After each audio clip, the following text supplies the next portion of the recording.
Hello, and welcome to Let's Talk Transformation podcasts. Today, we're talking about the intersection of performance, inclusion, and human-centered leadership. And we're going to be simplifying change in a way that every leader can actually use it. I'm delighted to welcome Carlee Wolfe, a talent and organizational development leader with over 20 years of experience, deeply involved in workforce, nonprofits, and an adaptive sports coach, training athletes aiming for the Paralympics. So, Carlee, welcome to the show. Thank you so much for having me. It's a pleasure to have you on the show. Carlee, you live in this and work at this intersection of performance, inclusion, and human-centered leadership. And your career has taken you from corporate HR, so talent and organizational development, to Olympic and Paralympic programs, specifically sitting volleyball, and to grassroots nonprofit work. So, can we start there, if you like? You spend time in both organizations and on the court. And we were chatting before the show, and you were explaining that your passion for inclusion in sports also informs your leadership perspective in organizations. So, how has this coaching with athletes shaped your views on leadership, Carlee?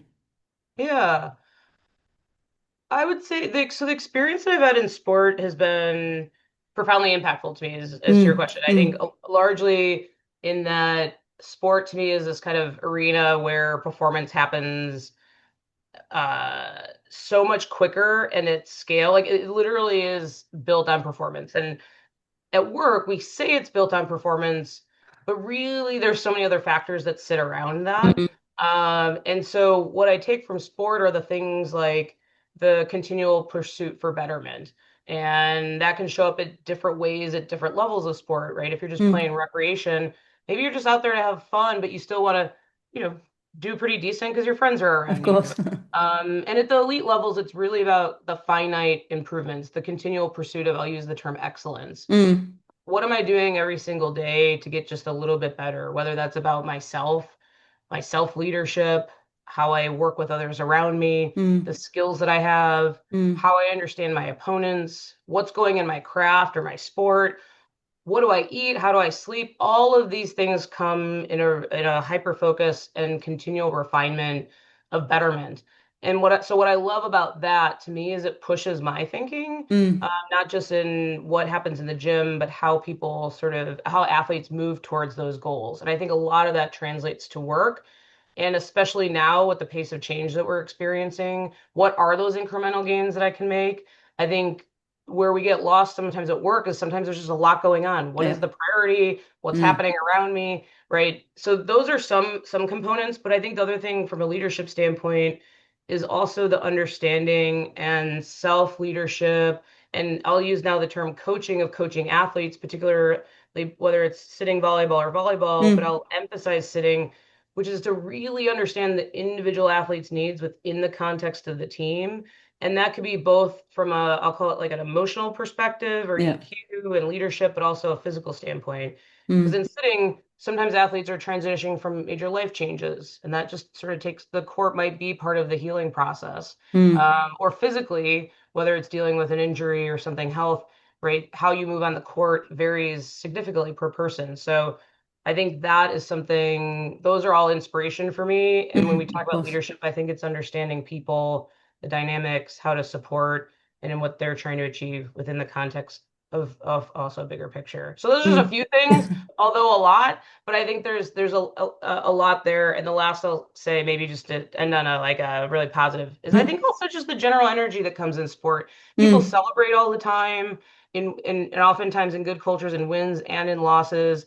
And I think leadership is all about that, right? We're never going to be perfect. We're all human. Mm, But we're in pursuit, and that comes with both the wins and the losses. yeah. And just knowing the next point or the next match is up, I think Mm, is a good easy leadership philosophy to take away. mm, totally. And I think the two words that are coming out to me as you speak, Carly, are holistic. So, the physical, the emotional, the psychological sort of whole picture of an athlete or a leader, and also the idea of balance. What do I need? You mentioned the healing process. What does this sport bring me? What do I need to be at my best? And from your experience in the sports world, what's the biggest leadership lesson that you see most executives overlooking? Mm. I I would say the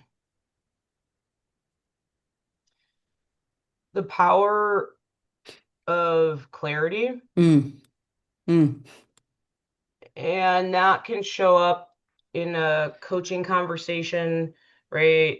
Whether I think a lot of times leaders shy away from this because they don't feel like they know how to, or if it's mm, difficult feedback, don't feel mm, comfortable doing it. mm, Or even if it's great feedback, maybe they just don't have time.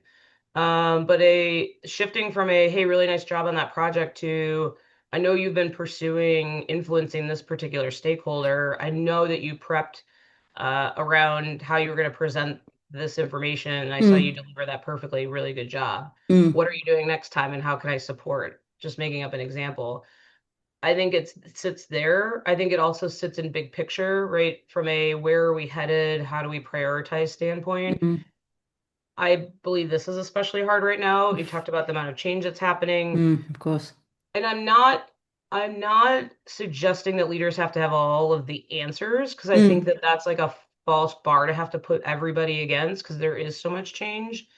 But even having some confidence in supporting the team when it's gray, that's mm, also clarity, right? Like, hey, we may not have the answers for the next year or even the next 6 months, but here's what we can do in the next week. Or here's some things I'm thinking about. What are you seeing? Yes, let's mm, go after that. mm. So I think that clarity is often is often an opportunity and something that not to say it's perfect in sport either, but I think that by the nature of the Mm. practice, we try to be more intentional about that. Yeah, and a little bit more focused. I mean, you talked about overwhelm, and clearly, most leaders today are overwhelmed for very good and valid reasons. Yep. But you're also talking about the tradition. We're at that tipping point, aren't we, between traditional models and the models that are going to help us through tomorrow or today in a more complex, networked, sort of ambiguous world. And I think if we come back to change, the traditional change models feel so disconnected today for me from real human behavior, from the Hmm. actual need to effect sustainable change in organizations. And one of the things I really love about your perspective is how you simplify change. And, you've boiled it down to three pillars of information, support, and encouragement. Can you walk us through that? Because off the back of clarity, Carly, I think it does a very good job of visualizing very clearly where we can have influence and how in the change that we're trying to put into either communities or organizations or teams. Yeah. I so for a long time, excuse me, I've been in the change world for a long time and Mm, I love a good model. I think it helps us build foundation for totally. skills and Yeah. understanding. Yeah. I also think that a business leader struggles with a change model because it becomes overwhelming. Mm, You're leading a transformation or a change and you're already sort of stretching your skills. And then here comes the change person and they're like, look at this iceberg with like 18 layers and how are you discovering yourself? Like, I think we lose people in that. mm, And so to your question around the simplicity, I try to get down to okay, like what do we really talk about when we're moving change forward? If nothing else were to go well, mm, where can we anchor ourselves? So that's where information. So how are we talking about what the change is? How does that apply to the individual? mm, Support? What are we providing in ways of maybe it's developing new skills? Maybe it's holding a workshop to understand what new responsibilities are coming in, how that flows into a workday or with partners. mm, And encouragement being around how do I reinforce a newness. So whether that's recognition, whether that's support in meetings for providing clarity for others, support can mm, show up in a lot of different ways. But I think within these, how do we facilitate the outcome of providing information, of providing support, and providing encouragement can be, I think, a deal breaker in the sense of it gives people focus, right? mm, We've talked about mm, that. It also gives people autonomy to mm, understand what might be needed in that moment because not every change is going to be the same type of information. mm, I also think it opens up consultative type of conversations, which could be, let's talk about what's going on with your team. You said they're struggling with change. Let's just walk through it. Like, what mm, information do you think that they have? Where do you think they need more? mm, Okay, let's go mm, after, let's start there. So that's for me where I've been able to anchor and I think has resonated with folks. Mm. I think it's a little bit more in the change world, potentially I'll call it more fluid model. However, for folks that still like their models, I think it can still sit in the background, right? You can be still a Of course. scientist Yeah. in your role. I think it's how are you wanting to think about influencing and ultimately getting the impact and sustainable impact that Mm. you're looking for. And by the way, I think something simple like information support encouragement translates. I've seen Mm. leaders take this and kind of bring it into their lives and maybe even take shape the words their own way. I think Mm. that's perfectly good as well. So that's Mm. kind of where it was born out of and how I still think about it today. Mm. And I think the simplicity of it provides clarity to a very complex, messy human process. I mean, Mm, like you say, change models, they still have their uses and but for framing the brain and everything else. But they're often, or my experience is they're often quite performative. And they can be quite performative if your organizational culture is driven in a performative way, just delivering results, which 90% of organizational cultures are still today. But what I like about the simplicity of your model is it's also consultative, which you've touched upon, and support information. Okay, support sounds obvious to me, mm, but what does good support actually look like in organizations, Carly? If I'm sat mm. here thinking, I wonder if yeah, support. I wonder what Carly means by support, and I wonder if I'm supporting my team enough. What would Yeah. good support look like? Mm. In a good consultative and leaning into Mm. the model, I'm going to say it depends on the change and what's going on. But Mm. joking aside, I think maybe a couple of components that come up time and again Mm. anything related to a job change, right? A shift in work, a new role. I Mm. think this is where people also have the most stress in change Mm. because it's part of whether it's their identity or literally sort of on the higher Maslow's hierarchy of needs. Yeah. My job is where I get I get paid, and this has a lot to do with Mm. my life. Is it, can I be successful? Is it going away? And so support in that space could look a lot like well, I'll call it a marriage of information and support. Mm. Information of like, what is the change? Support being, how can I help my team understand what has really shifted for them? It's one thing to put it on an org chart. It's one thing to write a title. It's one thing to say, oh yeah, well now you guys are just all going to work together Mm. differently, or now you have new stakeholders. Mm. That's not that is something, but I think support goes beyond that to really say, hey Susie, this is what's shifting in your role, right? Mm. Moving from these types of projects and these types of skills to new projects, to new skills that we're looking at. But let's talk about that. Let's reshape your individual Mm. development plan, right? Here are baseline skills that you can take with you, and let's talk about these new three skills and where we can get you developed and having you feel comfortable and confident. Mm. So that would be an example. So maybe more of a development support. Mm. Maybe it's around removing barriers support. So sometimes in change, our teams can change, but Mm. other teams don't know that we've changed or what that means for them. And Mm. so how can I, as a leader, go connect with those stakeholder groups and start to clear the path to say, here's some transition my team's making. Here's how Mm. that will interface now with your team. Let's talk about that. Let's have an exchange. How can we set everyone up for success? So in other words, a contracting around Mm. what that new change looks like. Mm. Support could also look like tooling. Sometimes we ask people to do things in their jobs and we don't provide access to resources, whether that's a project managing tool, something in AI. Can Mm. we also open that up for people to do their jobs? Mm. I can't, I'm sure everyone can appreciate, I've been on so many changes where people are like, all right, well, I'm in the new role, but I like literally can't access the system that I do my Of work in. course, it And sounds they're sitting familiar. there. Yeah, right. So I Mm. think maybe those are three translatable components Mm. or ones that I often see. I think last, and this is something that is over time, Mm. but something to really consider, which is also team dynamics. Coming together and also just talking about new team remit and what this means and Mm.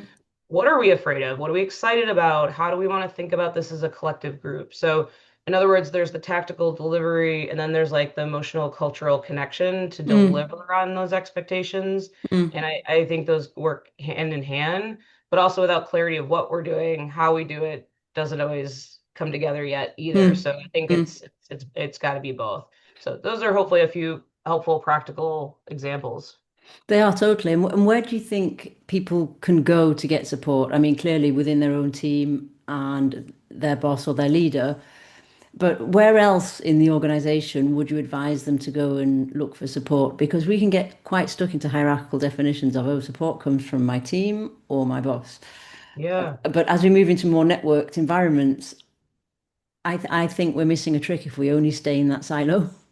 Yeah, absolutely. So I think you already mentioned like team, direct team and Mm, manager. I think there's other folks, so maybe someone has a mentor, right? That could be a space. I think other stakeholders where you might see your work intersecting, whether it was intersecting or will be, mm, and connecting with those folks. I think friends, honestly, to be able to talk through, right, some of the changes that are evolving for us, how that mm, feels, how you're working through it.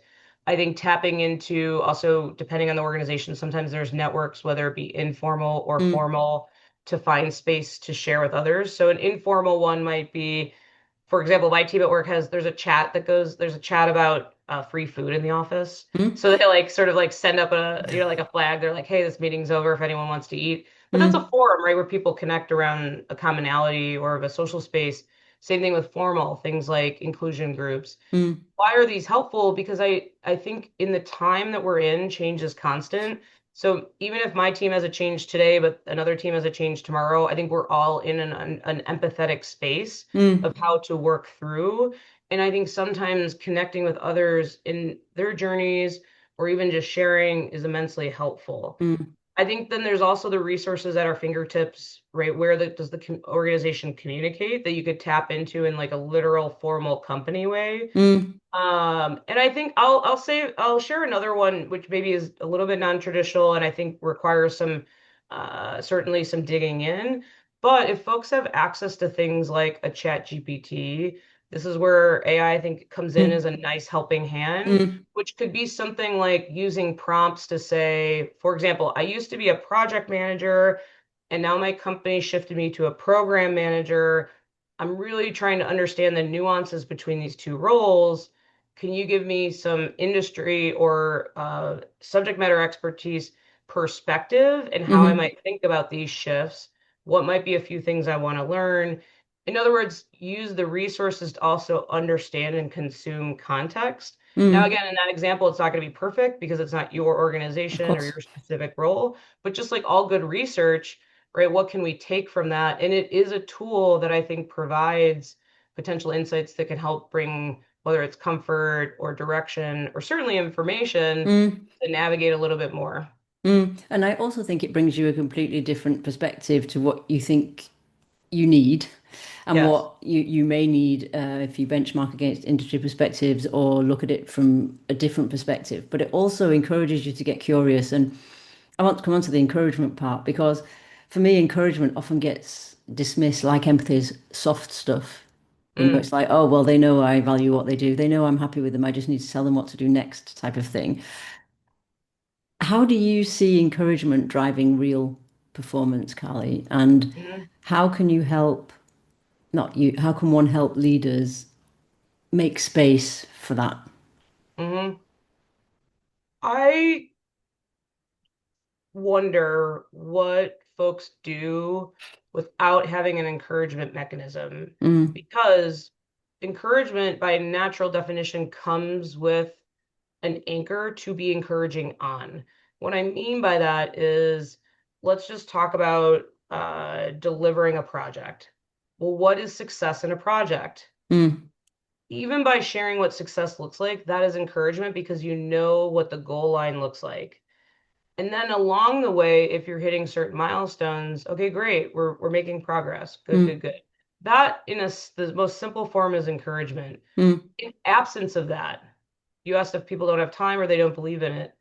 We people don't have the same then barometer to know that they're on the right track. mm, And when they're not on the right track, you lose confidence and it causes confusion. mm, So why is it important and why is it not fluff? Because it literally is the dial to move the performance forward. mm, So let's cut back to our sports metaphor where we started. mm, Encouragement in sports sounds like something simple, like in volleyball, like a term of like, oh, like nice pass, nice serve, great job getting your arm back.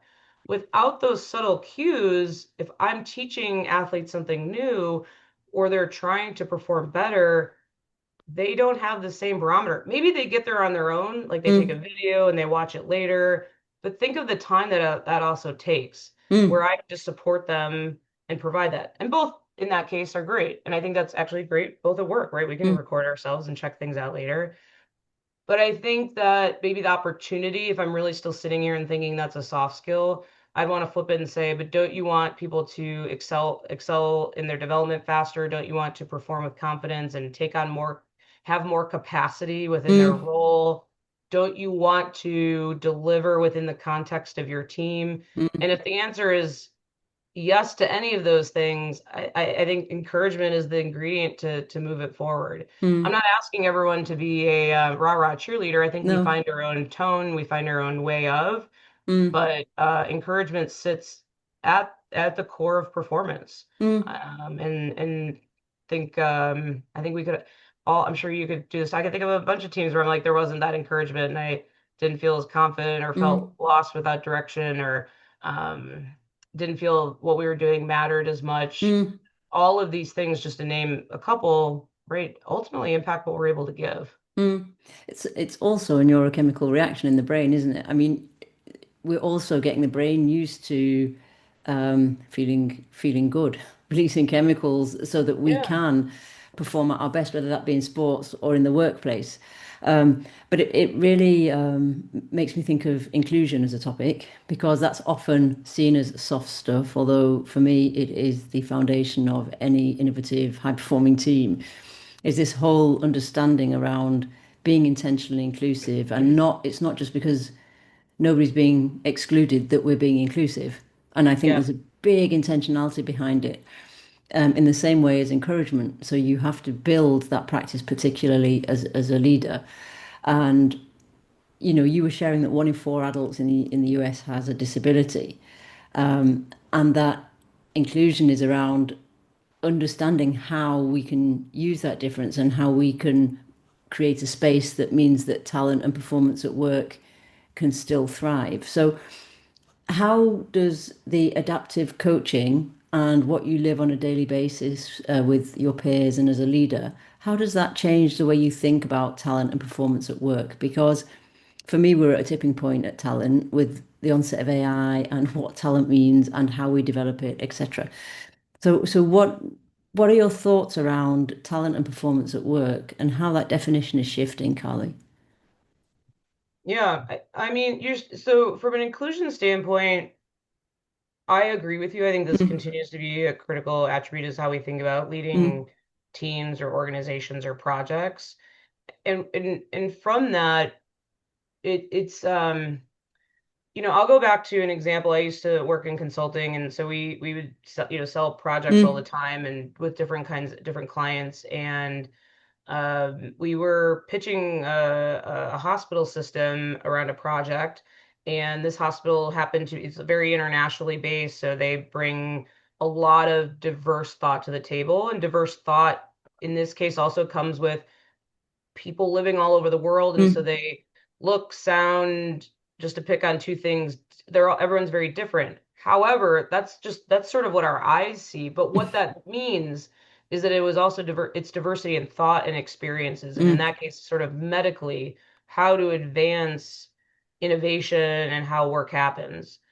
I give that background because in the pitch team, we did not have sort of that like inclusive representative mm, sort of mm, team coming to the table. We had a lot of folks that came from like the same university, same sort of area of expertise.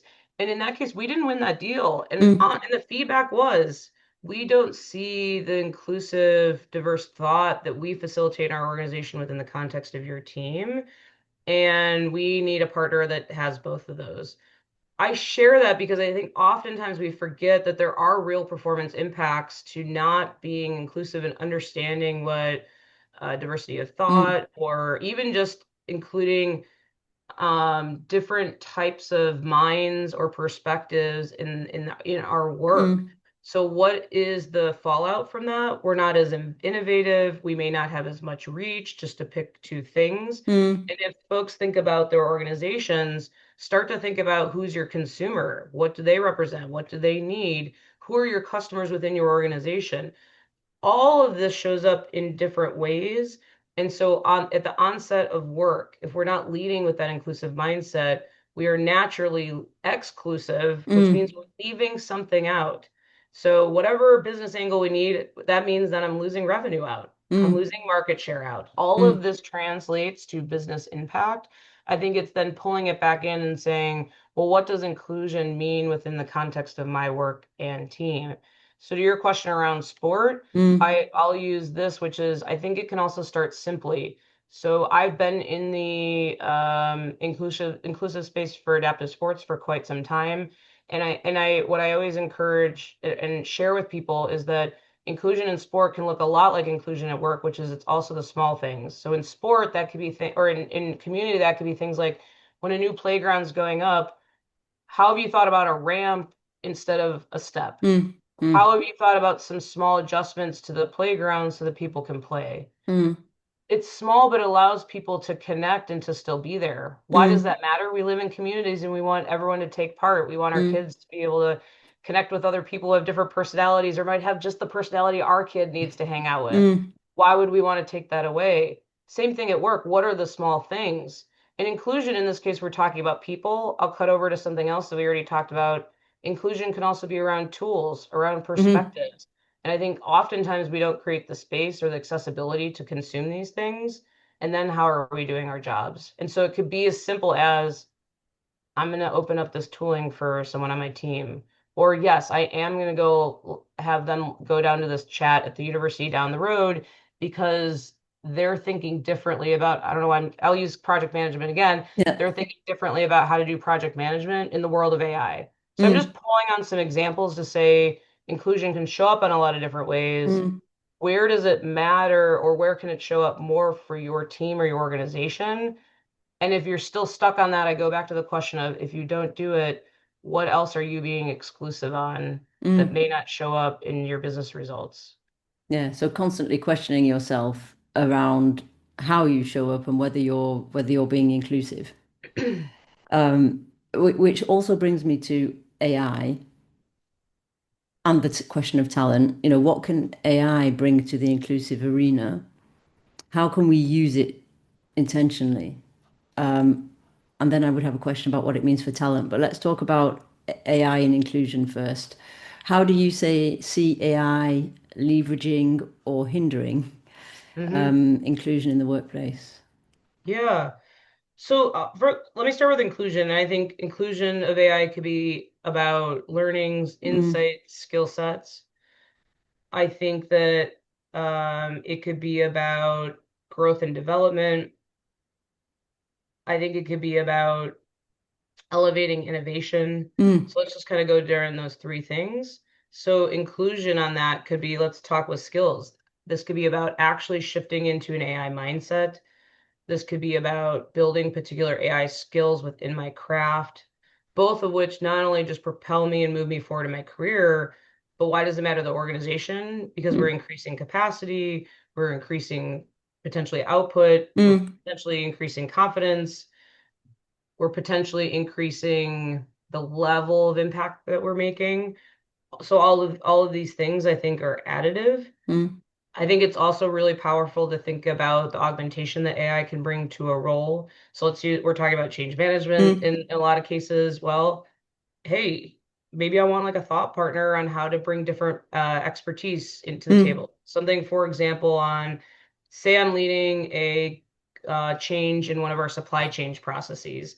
I've never done supply change before. mm, Maybe I can go into a research mode on AI and say, I'd love to have my organization is this size going through this change. I'd love to have examples of what's been successful strategies, where organizations have faltered, what advice we might have, what case studies I could leverage, just to give some examples. mm, And this starts to upskill yourself. It gives you mm, market knowledge, it gives you role knowledge, it gives you perspective that you may not have had before, mm, all within the depths to help you navigate and consult.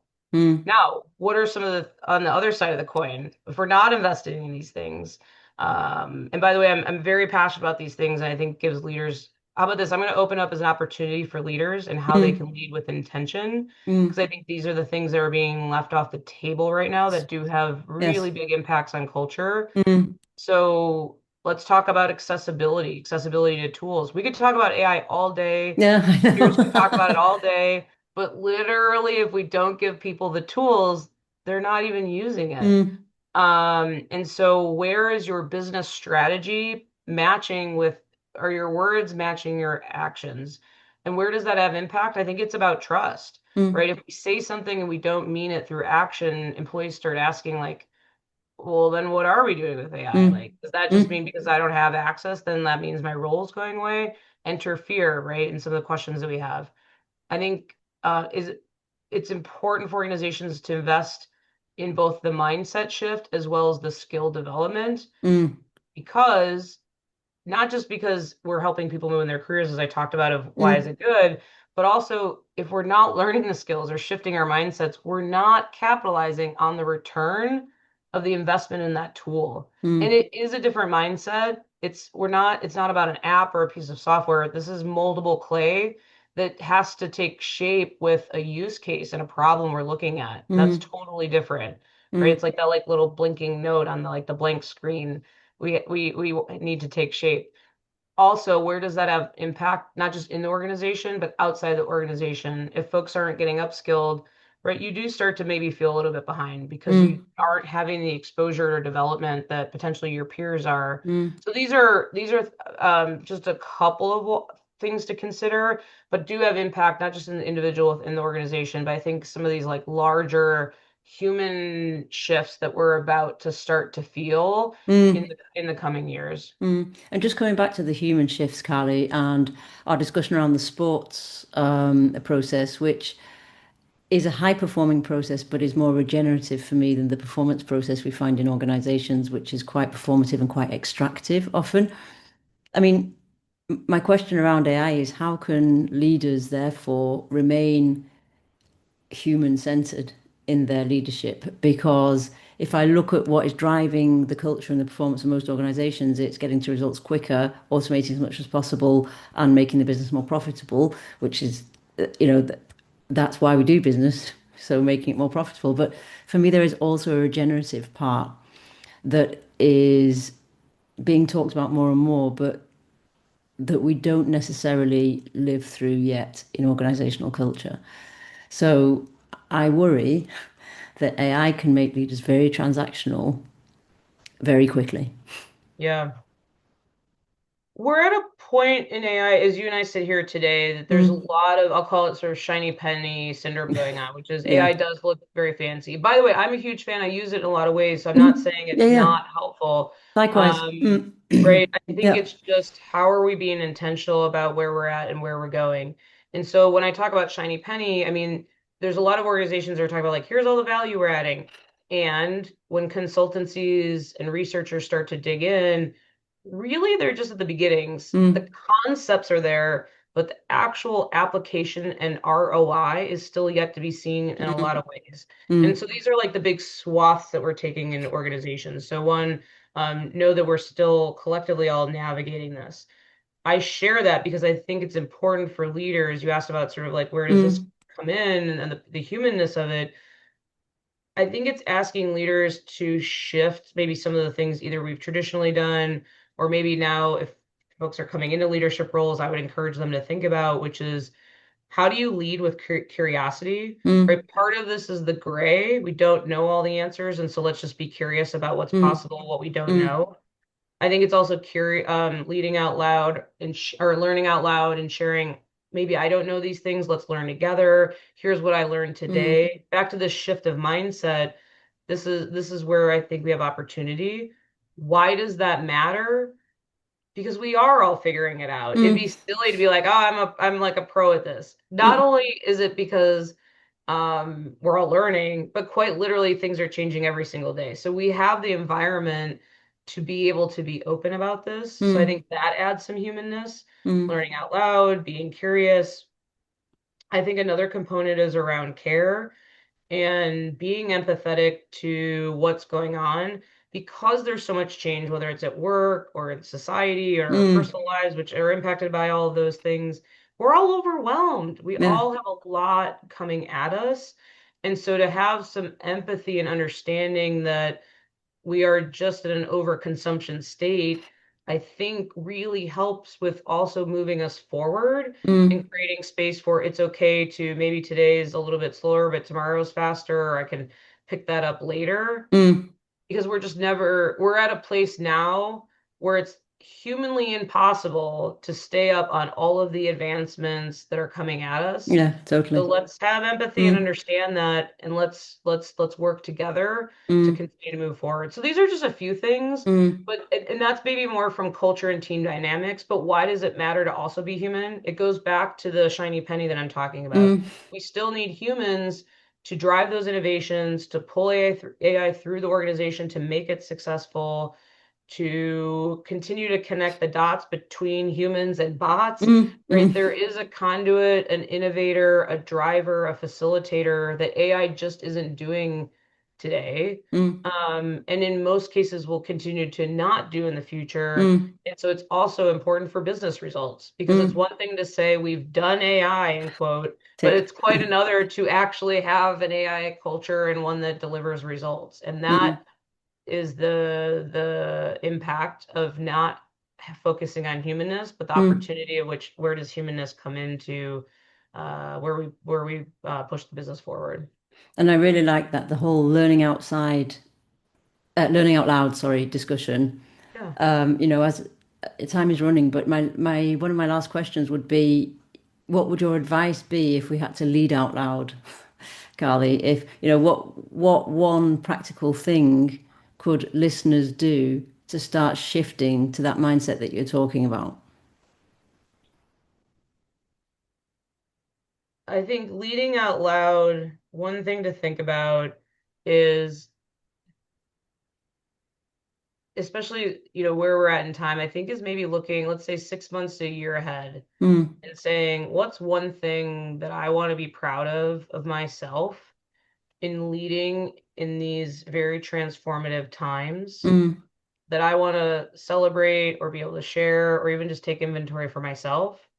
And I think start taking one step towards that. mm, So for me in leading, I want to continue to support and build a culture on my team where we are in the pursuit of learning, and I'll use the term AI excellence mm, because I think it's important for our work. I think it's important for our humanness and pursuit of learning and connecting. mm, I think it's important for my team's careers. mm, I think it's important for my organization to deliver on what we're being asked.